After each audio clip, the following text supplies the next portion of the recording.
대형 해킹 사건들이 좀 연이어 보도가 좀 되고 있습니다. 이게 좀 요즘 이런 일들이 왜 이렇게 많아진 걸까요? 사실 이제 코로나 전후로 좀 나뉘는 것 같습니다. 그때 이제 대면으로 할 수 있는 것들이 많이 없어지다 보니까 이제 전산화가 많이 됐습니다. 그때 많이 됐죠. 맞아요. 그래서 개인정보, 기밀정보 이런 것들이 민감한 정보들이 다 전산으로 많이 모이기 시작했고 또 마지막으로는 저희가 이제 요즘 K컬처 너무 유명하고 글로벌하게 영향력을 주고 있잖아요. 근데 이제 그러다 보니까 한국이 뭔지 어느 나라인지 어떤 나라인지 그런 거에 관심이 그냥 대한민국에 대한 관심이 많아졌다. 그래서 해킹의 또 대상이 되지 않았나 이렇게 생각하고 있습니다.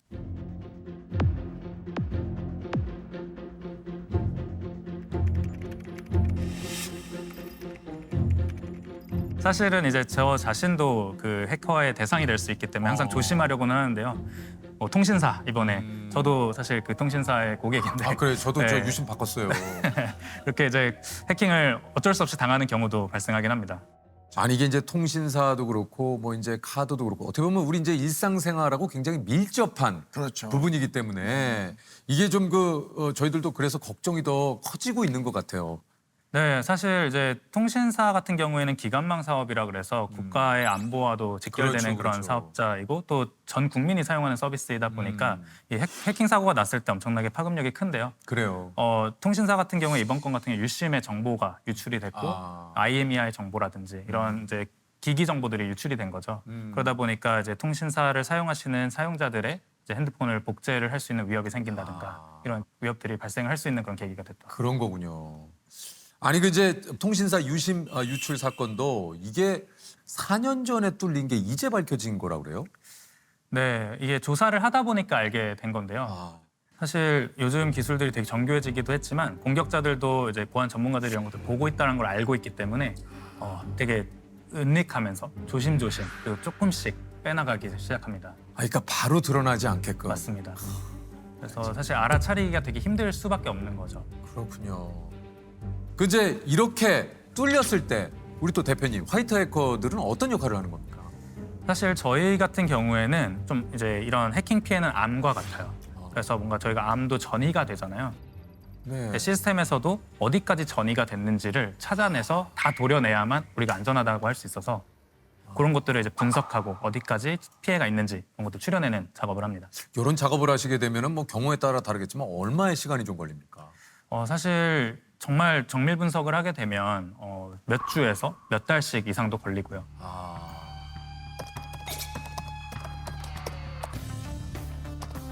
사람이 좀 분석을 해서 어느 정도 레이블링 해줘야 될 것 같아요. 이런 함수를 호출하는 거다, 아니다.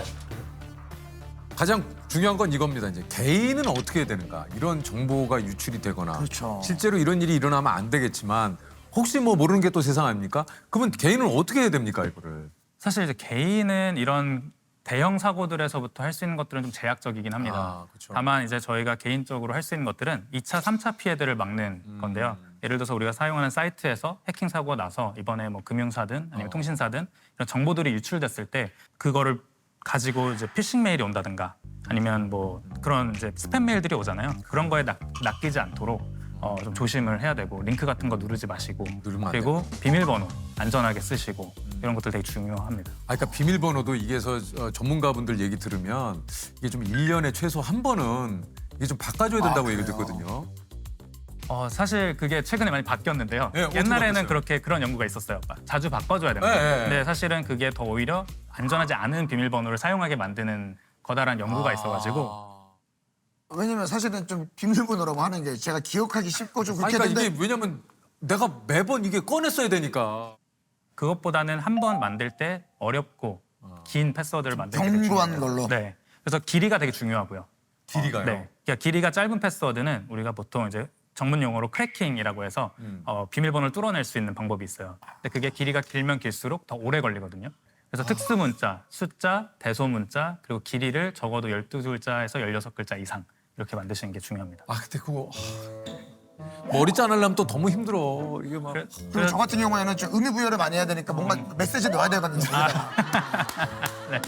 뭔지 아시죠? 뭐. 네, 뭔지 알아요. 네. 근데 그게 되게 좋은, 제가 사실 알려드리려고 했던 꿀팁 중에 하나인데 이게 길게 만드는 게 되게 랜덤한 걸 하면 어렵잖아요. 어려워요. 그래서 나만 아는 그런 문장으로 하면 사실 저희는 기억하기는 쉽지만 글자는 길어지거든요. 맞아요. 그래서 이제 문장을 사용한 문장으로 내가 좋아하는 문구라든가. 문구라든지. 오히려. 그래서 그런 것들 그런 나의 뭐 신체 비밀, 나의 왼쪽 뭐 등에는 점이 있다. 그런 거 좋은 것 같습니다. 나의 등에는 왕점이 있다. 그러니까. 나는 나만 아는. 사마귀가 있다. 네. 뭐 이렇게. 근데 이제 가장 좋은 거는 사이트마다 각기 다른 랜덤한 비밀번호를 쓰신 게 가장 좋아요. 근데 기억을 못 하잖아요. 그러니까 그게 또 그러면 대표님은 다 기억하고 계세요? 아니요. 저도 다 기억하진 못하기 때문에 구시대적인 방법들 손으로 쓰는 거를 프로그램으로 만들어 놓은 게 있어요. 패스워드 매니저라 그래서 실제로 이런 비밀번호들을 랜덤하게 만들어내고 그거를 기억해주는 애가 있어요. 그래서 내가 기억을 하지 않아도 되도록. 그 걔는 어디 있어요, 그게? 여기는 이제 앱스토어나 이런 데서 다운받으시면 되는데 그것도 대표님이 하시는 겁니까? 저희가 하고 있지는 않습니다. 그래서 홍보는 아니고요. 혹시나도 저희 조셉, 좀 아니. 실제로 저희가 쓰는 거를 조금 소개를 드렸고 근데 이제 그거를 하실 때 그러면 기억할 건 딱 하나밖에 없어요. 금고를 여는 키만 기억하시면 돼요. 그래서 그것만 아까 말씀드렸던 어려운 비밀번호 하시고 그 안에 있는 것들은 이제 랜덤하게 이렇게 쓰시면 돼요. 어렵네요. 듣기만 해도 이게 뭐 머리가 머리 아프다. 머리가 지끈지끈 아파. 아니 AI가 일상으로 이제 많이 들어왔잖아요. 그래서 한편으로는 AI도 사용함에 있어서 조심해야 될 부분이 좀 있다. 우리에게 뭔가 도움이 되는 AI의 기능도 많지만 나의 어떤 깊숙한 이런 모든 정보들이 또 거기에 너무 많이 가게 되면 이걸로 또 해킹을 할 수가 있다. 맞습니다. 사실 이제 저희가 그런 채팅 봇들이 많아지면서 나의 좀 되게 사적인 얘기까지 많이 하시는 분들이 점점 늘어나는 추세예요. 내가 어떤 사람인지 설명해줘 하면 나보다 나를 더 잘 알고 있어요. 그리고 아마 이게 되게 한때 열풍이었는데 지브리 스타일로 바꿔서 예, 맞아요. 그럼 자기의 그런 개인 사진들을 다 올리게 되거든요. 예. 그럼 이제 그런 것들이 뭐 학습에 쓰이지 않는다고 하더라도 저희가 이제 우려하는 거는 뭐 오픈 AI 운영을 하는 오픈 AI 회사도 완벽한 보안은 아닐 테니까 언젠가 침해를 당할 수도 있잖아요, 해킹을. 그랬을 때 그런 정보들이 유출될 수 있다는 거죠. 그럼 이제 내 개인 정보와 또 되게 그런 사적인 내용들, 내 사진 이런 것들이 이제 2차, 3차 피해로 이어질 수 있는 되게 좋은 재료들이 되게 됩니다. 아니 요즘에 이제 AI 해커가 맞춤형 피싱 문자까지 만든다고요? 맞습니다.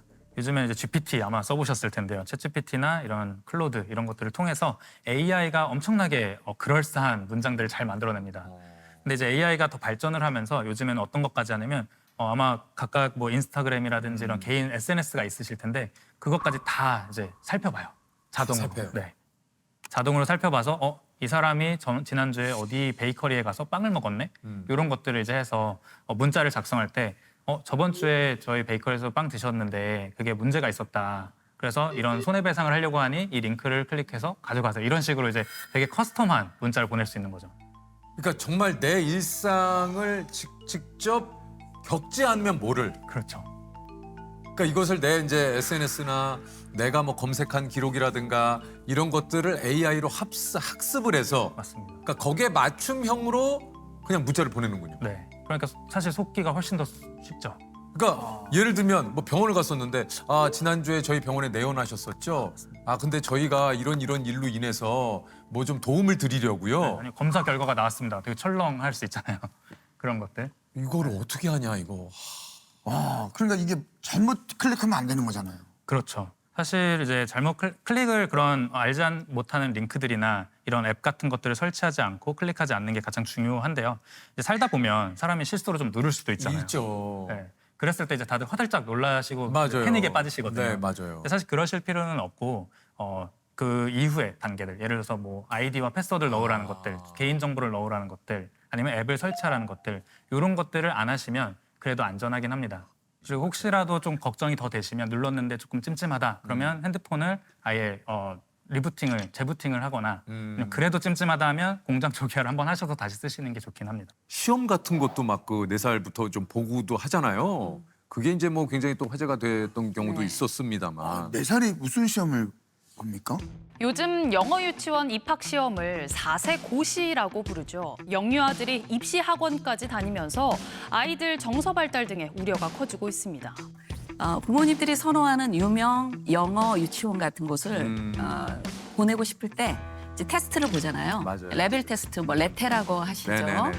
그걸 보기 위해서 뭐 또 과외를 붙이고 또 못 들어가면 또 스트레스를 받고 맞아요. 그런 상황을 요새 이제 사세고시라 그래가지고 뉴스 같은 데서 이슈화가 좀 많이 되죠. 맞아요.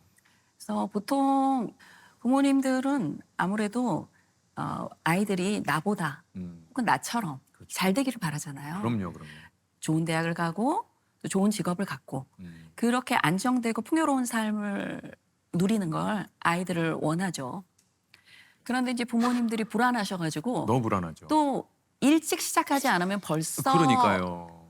거기에 합류를 못한다고 생각을 하기 때문에 그래서 더 일찍 시키게 되고 그래서 이 선행 속도가 경쟁적으로 계속 내려가고 있다 이렇게 보는 거죠. 그래서 공부를 잘할 머리를 가진 아이들도 너무 일찍부터 많은 학원에 다니고 공부를 하기 때문에 공부에 학을 떼게 되는 거죠. 네. 그렇군요. 아니 그러면 또 여기서 선행 학습 뭐 요즘 요것도 굉장히 또 많이 근데 뭐 얘기가 예전부터도 되는. 그거는 많이 그렇죠. 항상 그렇죠. 뭐 예전에도 사실은 나왔던. 이야기됐어요, 선행학습. 예. 요거는 우리 박사님 입장에서는 어떻게 좀 보시는지.